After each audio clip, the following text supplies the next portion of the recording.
बंधुओं, बहुत बहुत स्वागत है आपका। आज भी मैं आपको अपनी लिखी एक कविता सुनाने वाला हूँ। ये विलासिता। ये कविता बहुत ही अच्छी है, मैंने लिखी है।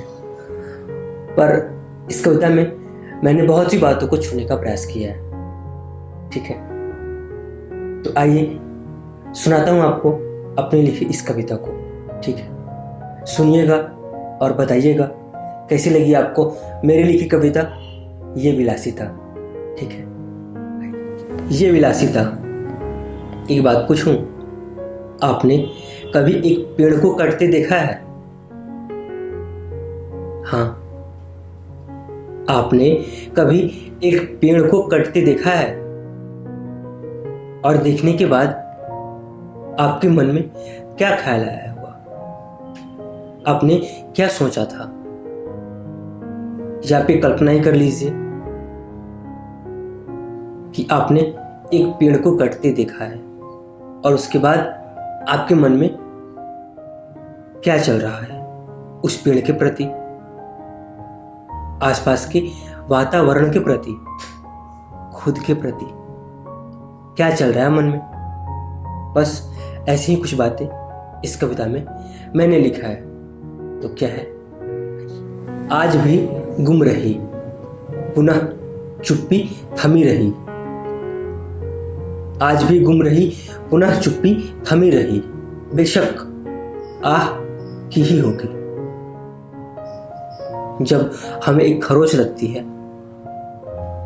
तो हम सारा घर सर पर उठा लेते हैं। तो जरा सोचिए उन पेड़ों के बारे में, जब उनकी कटाई हो जाती है तब क्या बीत रही होती है उन पर। वही है, आज भी गुम रही, पुनः चुप्पी थमी रही। बेशक आह की ही होगी। हाय ये विलासिता, सौतन मरती भी नहीं। आखिर पेड़ कटते ही क्यों है? क्यों काटे जा रहे हैं? अपने ऐशो आराम के लिए। पहले पेड़ों की कटाई हुई कि खेत बनेंगे, अब खेत बिक रहे हैं क्योंकि खेती के लिए पैसे नहीं है, खेती से पैसे नहीं है, तो बिक रहे हैं फैक्ट्री लगाने के लिए, घर बनाने के लिए, है ना। आज भी गुम रही, पुनः चुप्पी थमी रही। बेशक आह की ही होगी। हाय ये विलासिता, सौतन मरती भी नहीं। कली पर फैलाए रही। कली मतलब कलयुग और पर मतलब पंख। कली पर फैलाए रही, स्वरूप विकराल दिखाए रही। द्वंद कहियों फूट रही।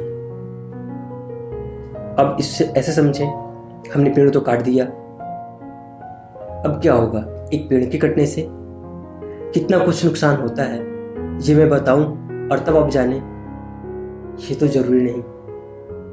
पेड़ कटे तो खेत बने, खेत हुई तो बिकने लगी घर बनने के लिए। मैंने बताया आपको।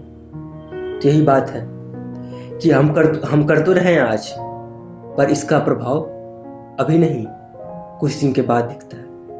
दिखता तो जरूरी है कि कैसे कैसे जल का स्तर कितना नीचे जा रहा है ना। अब आखिर हुआ ही क्यों? ये पेड़ कटे ही क्यों? नहीं कटते, क्यों कटे? तो कारण क्या है? समृद्ध हो गए कहकर पिछड़ी। अब समझ रहे हैं समृद्ध और पिछड़ी का मतलब? आज लोग शहर जा रहे हैं गांव को छोड़कर। तो बस मैंने समृद्ध मतलब शहर, पिछड़ी मतलब गांव। समृद्ध को गए कहकर पिछड़ी, समृद्धि रास न आए रही। दूरी कुल्ठा बनाए रही।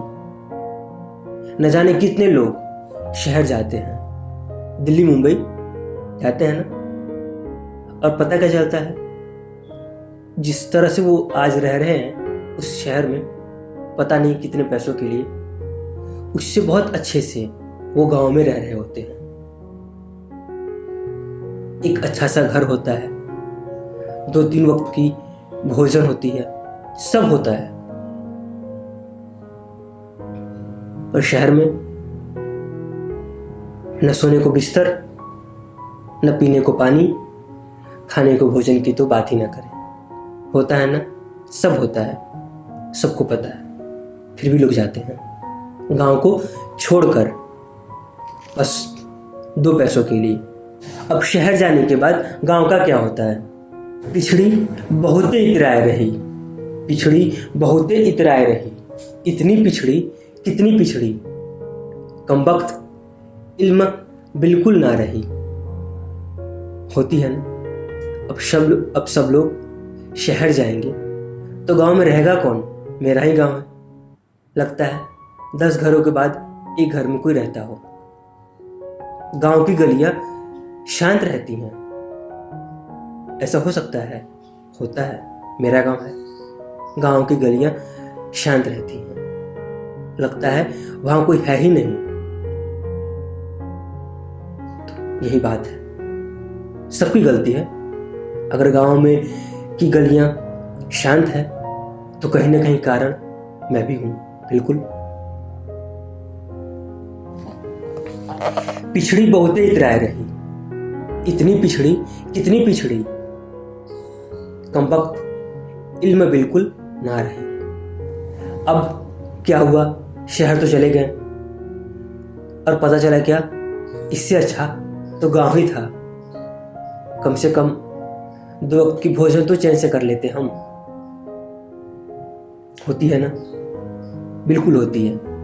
वही लिखा कि शहर जाने के बाद लोग क्या सोच रहे होते हैं। मझधार ऐसो आन पड़ी, धोबी के कुत्ते वाली, नाराज भाई शहर की समृद्धि, न बूझ पाए गांव पिछड़ी। यही बात है ना। मझधार ऐसो आन पड़ी, धोबी के कुत्ते वाली, नाराज भाई शहर की समृद्धि, न बूझ पाए गांव पिछड़ी। अब कविता की अंतिम पंक्ति, और ये एक सीख, एक विचार जिससे हम अपना सके, हो सकता है। बिल्कुल, सुनते हैं। वक्त नहीं अब कुछ करने को। सही बात है, क्योंकि लोगों को शहर की हवा लग गई है। अब उन्हें गांव पसंद नहीं आएगी। एक बार को शायद उन्हें आ जाए, पर उनके बच्चे जिन्होंने शहर में ही जन्म लिया है, अब वो तो गांव में नहीं रह पाएंगे। सही बात है। वक्त नहीं अब कुछ करने को, राह तकना वह दृश्य देखने को, जब समस्या बहुत बड़ी हो जाएगी। आज भी देख लीजिए, जल की समस्या कितनी बढ़ती जा रही है। पहले लोग जहां गाय को रखते थे उससे छोटी, तो आज हमारा रहने का कमरा हो गया है। हो गया है ना। वही है, वक्त नहीं अब कुछ करने को, राह तकना वह दृश्य देखने को, संभल सको संभल लो, किसे खबर ये विलासिता हो, पर हम ना हो सकता है। वक्त नहीं अब कुछ करने को, राह तकना वह दृश्य देखने को, संभल सको संभल लो, किसे खबर ये विलासिता हो, पर हम ना हो। कविता हो गई पूरी। करना आपको क्या है, आपको पता है। बिल्कुल बताइए कमेंट में, इंतज़ार है आपके कमेंट का। और ये कार्यक्रम देखने के लिए, पसंद करने के लिए आप सभी का बहुत बहुत धन्यवाद। और कविता 2-3 बार सुन लीजिएगा। हाँ बिल्कुल, बहुत अच्छी बातें हैं इसमें। ठीक है।